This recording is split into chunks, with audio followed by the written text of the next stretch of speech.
La historia de José, del pozo al palacio. Parte 1. La túnica y los sueños.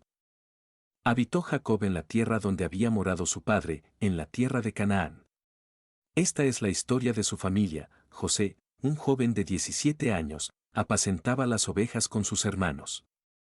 Israel amaba a José más que a todos sus otros hijos, pues lo había tenido en su vejez, y como muestra de ese afecto, le hizo una túnica de diversos colores. Pero al ver sus hermanos que su padre lo prefería, el odio brotó en sus corazones, y no podían hablarle sin amargura. Entonces, José tuvo un sueño. Al contarlo, dijo: Escuchad lo que he soñado, atábamos manojos en el campo, y mi manojo se levantaba derecho, mientras los vuestros se inclinaban ante el mío. Sus hermanos, indignados, respondieron: ¿Acaso reinarás tú sobre nosotros? Y su odio creció. Poco después, soñó que el sol, la luna y 11 estrellas se inclinaban ante él. Incluso su padre le reprendió: ¿Qué sueño es este? ¿Acaso vendremos yo, tu madre y tus hermanos a postrarnos en tierra ante ti? Parte 2. La traición y la cisterna. Un día, mientras sus hermanos apacentaban las ovejas en Siquem, vieron a José acercarse a lo lejos. Antes de que llegara, el complot se selló. Aquí viene el soñador. Matémosle y echémosle en una cisterna, diremos que una mala bestia lo devoró. Veremos entonces qué será de sus sueños. Rubén, intentando salvarlo, les pidió no derramar sangre, sino solo encerrarlo. Así, cuando José llegó, le arrancaron su túnica de colores y lo arrojaron a una cisterna vacía. Mientras comían, divisaron una caravana de ismaelitas. Judá propuso un cambio de planes: ¿qué ganamos matándolo? Es nuestra carne. Vendámosle. Y así, por 20 piezas de plata, José fue entregado a los mercaderes. Parte 3. José en Egipto y la cárcel. José fue llevado a Egipto y comprado por Potifar, oficial del faraón. Pero Jehová estaba con José, y todo lo que hacía prosperaba. Pronto, fue nombrado mayordomo de toda la casa. Sin embargo, la prueba llegó cuando la esposa de Potifar intentó seducirlo. José, con integridad inquebrantable, se negó diciendo: ¿Cómo haría yo este gran mal y pecaría contra Dios? Ella, despechada, mintió y lo acusó de deshonra. José terminó en la cárcel, pero incluso allí, la misericordia de Dios lo acompañó y halló gracia ante el jefe de la prisión. Estando preso, José interpretó los sueños del copero y el panadero del rey. Al primero le anunció su restitución y al segundo su ejecución. Todo ocurrió tal como dijo, pero el copero, al recuperar su libertad, se olvidó de José. Parte 4. El sueño de Faraón y la exaltación. 2 años después, el faraón tuvo un sueño inquietante: 7 vacas flacas devoraban a 7 vacas gordas. Nadie en Egipto podía interpretarlo. Entonces, el copero recordó al joven hebreo. José fue traído ante el trono y, con humildad, declaró: No está en mí, Dios será el que dé respuesta propicia a Faraón. José explicó que venían 7 años de abundancia seguidos de 7 de hambre extrema. Faraón, asombrado por su sabiduría, le dijo: No hay nadie tan entendido como tú. Tú estarás sobre mi casa.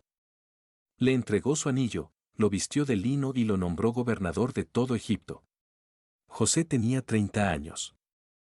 Parte 5. El reencuentro y el propósito divino. El hambre llegó a todo el mundo, y los hermanos de José viajaron a Egipto buscando trigo. Al verlos postrados ante él, José los reconoció, aunque ellos no a él. Tras probar sus corazones, José rompió en llanto y reveló su identidad. Yo soy José. ¿Vive aún mi padre? Sus hermanos quedaron aterrados, pero él los consoló con amor: No os entristezcáis por haberme vendido, porque para preservación de vida me envió Dios delante de vosotros. Jacob viajó a Egipto y se reunió con su hijo. Años después, tras la muerte de su padre, los hermanos temieron una venganza tardía. Pero José, con el corazón lleno de gracia, les recordó la lección más grande de su vida. Vosotros pensasteis mal contra mí, mas Dios lo encaminó a bien, para mantener en vida a mucho pueblo. Cierre. La historia de José nos enseña que ningún pozo es tan profundo que la mano de Dios no pueda alcanzarnos, y ninguna cárcel es tan cerrada que su propósito no pueda cumplirse. David y Goliat, el poder de la fe. Parte 1. El escenario de guerra. En el corazón de Judá, en las colinas de Soco, dos ejércitos se observaban con tensión. El aire estaba cargado de polvo y miedo. Los filisteos ocupaban un monte, los hombres de Israel, liderados por el rey Saúl, el otro. En medio, el abismo del valle de Ela separaba a la victoria de la derrota. De pronto, la tierra pareció temblar. Del campamento filisteo emergió un gigante llamado Goliat de Gat. Su figura era aterradora, casi 3 metros de altura, cubierto por una armadura de bronce que brillaba como el fuego y portando una lanza cuyo hierro pesaba más de 6 kilos. Su voz, como un trueno, desafiaba al cielo. Escoged un hombre que venga contra mí. Si él me venciere, seremos vuestros siervos, pero si yo venciere, vosotros nos serviréis a nosotros. Durante 40 días, mañana y tarde, el grito de Goliat resonó en el valle. Y durante 40 días, el ejército de Israel permaneció paralizado por el terror. Parte 2. David llega al campamento.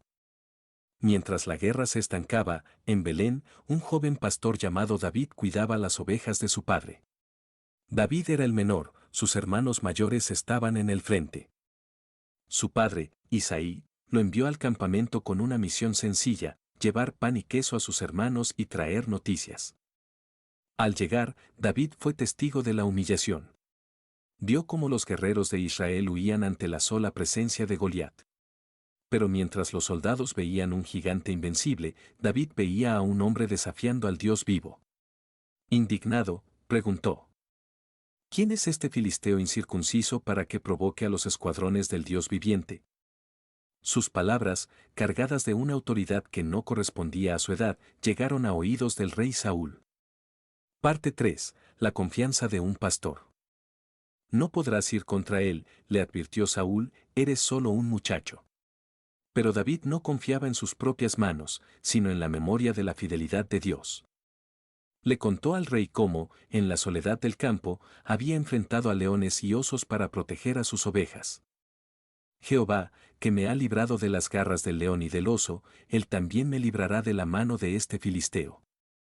Saúl intentó vestir a David con su propia armadura, pero el joven apenas podía moverse. Se despojó del bronce y el hierro. No necesitaba armas de rey. Tomó su cayado, escogió 5 piedras lisas del arroyo, las guardó en su saco pastoril y, con su honda en la mano, bajó al valle al encuentro del gigante. Parte 4. El enfrentamiento. Goliat, al ver que su oponente era un joven rubio y sin armadura, se sintió insultado. ¿Soy yo acaso un perro para que vengas a mí con palos?, rugió, maldiciendo a David por sus dioses. Pero David, firme frente a la sombra del gigante, respondió con palabras que han resonado por milenios. Tú vienes a mí con espada, lanza y jabalina, mas yo vengo a ti en el nombre de Jehová de los ejércitos. Hoy mismo toda la tierra sabrá que hay Dios en Israel. Cuando el gigante avanzó, David no retrocedió. Corrió hacia él. Metió su mano en la bolsa, puso una piedra en su honda y la lanzó con toda su alma. El proyectil surcó el aire y se hundió profundamente en la frente de Goliat. El coloso se desplomó de rostro en tierra. El silencio se apoderó del valle antes de que el ejército de Israel estallara en un grito de victoria. David, sin espada propia, usó la del gigante para sellar el final de la batalla. Parte 5. Reflexión final. La historia de David y Goliat no se trata de un niño valiente, sino de un Dios infinito. Los gigantes en nuestra vida, el miedo, la enfermedad o la escasez, suelen gritarnos para intimidarnos. Saúl veía la estatura de Goliat, pero David veía la grandeza de Dios. No necesitas la armadura de otros para vencer, necesitas la fe que se cultiva en lo secreto, en la fidelidad de las pequeñas cosas cotidianas.